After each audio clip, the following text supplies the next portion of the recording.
Gaza में जिस Hamas का फन कुचलने का दावा इजरायली फौज ने किया था, अब वही हमास गाजा के अलग अलग हिस्सों में फन फैलाकर आईडीएफ को डसने में लगा है।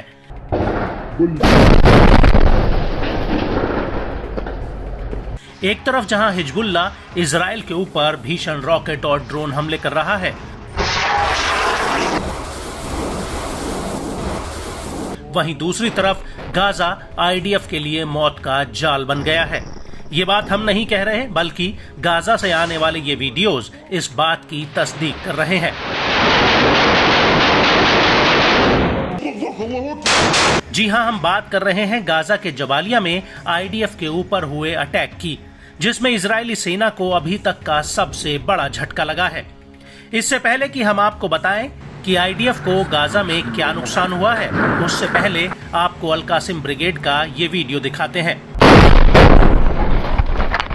ये वीडियो गाजा के जबालिया का है, जिसमें अल कासिम ब्रिगेड का एक लड़ाका एक रॉकेट नुमा विस्फोटक पर कुछ लिखता हुआ दिखता है। इसके बाद हमास के 2 लड़ाके इस विस्फोटक को बाहर रास्ते में मलबे के नीचे दबा देते हैं। वहीं दूसरी तरफ हमास का एक लड़ाका सीसीटीवी कैमरे के जरिए इस रास्ते पर नजर रखे होता है, और तभी वहां से आईडीएफ का एक मेरकावा टैंक गुजरता है, और जैसे ही ये टैंक बारूद वाली जगह पर पहुंचता है, वैसे ही हमास का लड़ाका रिमोट कंट्रोल से इस आईडी में ब्लास्ट कर देता है, जिसकी वजह से टैंक के परखच्चे उड़ जाते हैं।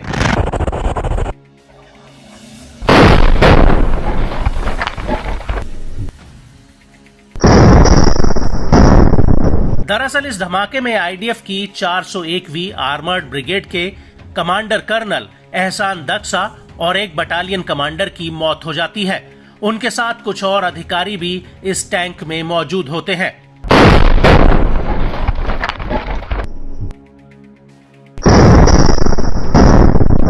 आपको बता दें कि कर्नल एहसान की उम्र 41 साल की थी और वो दलियत अल करमेल के ट्रूज कस्बे के रहने वाले थे। बड़ी बात यह है कि कर्नल एहसान आईडीएफ के सबसे सीनियर कमांडर्स में से एक थे, जिनकी गाजा की लड़ाई में जान चली गई है। वहीं 7 अक्टूबर 2023 को हमास ने आईडीएफ के 4 कर्नल्स को मार गिराया था, और अब ये संख्या 6 पर पहुंच चुकी है।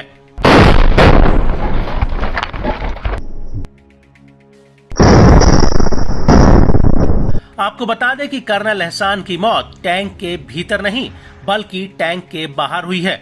आईडीएफ की रिपोर्ट के मुताबिक वो अन्य अधिकारियों के साथ टैंक के बाहर कुछ ही मीटर दूरी पर मुआयना करने आए थे, तभी वहां मौजूद आईडी में ब्लास्ट हो गया।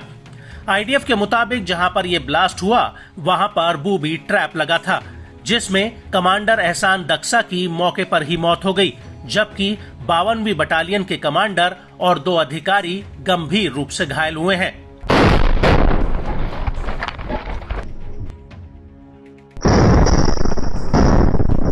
और जिस वक्त यह हमला हुआ, उसी वक्त जबालिया कैंप में अल कासिम ब्रिगेड ने भी आईडीएफ के ऊपर एक बहुत बड़ा हमला किया।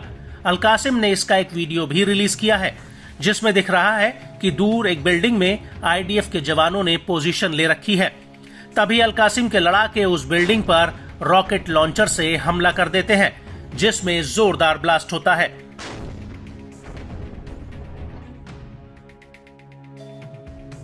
इसके बाद एक खंडर पड़ी इमारत में अल कासिम के 3 से 4 लड़ाके रॉकेट लेकर घुसते हैं, और वो उसके सामने जा रहे आईडीएफ के बुलडोजर पर ये रॉकेट फायर कर देते हैं। इसके बाद आईडीएफ के रास्ते में लगे एक बूबी ट्रैप को भी उड़ा दिया जाता है, जिसकी चपेट में आईडीएफ का एक टैंक आ जाता है।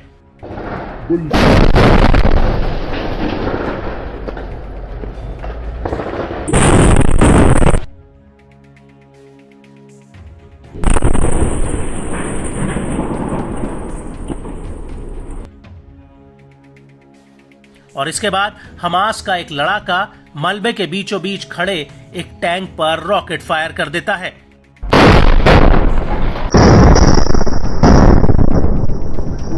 और इसके कुछ ही देर बाद एक लड़ाका मशीन गन से आईडीएफ के ऊपर ताबड़तोड़ फायरिंग करने लगता है।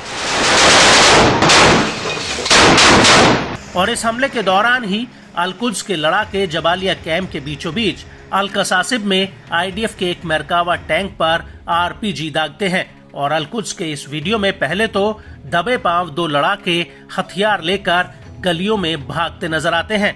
इसके बाद ये लड़ाके एक घर में छिपकर दूर खड़े आईडीएफ के 2 टैंकों पर आरपीजी दाग देते हैं, जिसमें एक बहुत बड़ा ब्लास्ट होता है।